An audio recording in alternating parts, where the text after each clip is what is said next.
to go and just in time for the hot weather in the forecast that Kurt was talking about. That's what Orono town officials are saying about their public pool opening in just a few days.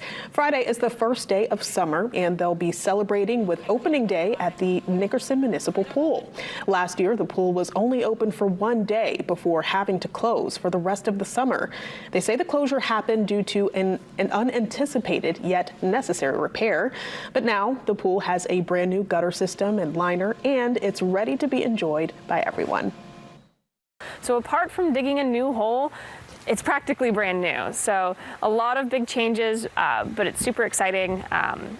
In years past, we had found, the reason why we had made some of these renovations is we had found that the gutters were about 30 or so years old and were starting to leak, and we were starting to lose water. So the upgrades were necessary, and now that the construction season has officially concluded, we thought we were in the clear last year. There was a mistake made by one of the contractors, but they have since come to repair that mistake, and we are good to go. This year we're looking really good for an awesome season.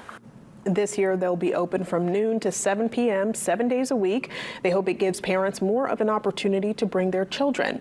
Daily admission for the pool will be $3 for Orono residents and $6 for non-residents. It's cash only at the pool, or you can purchase tickets online.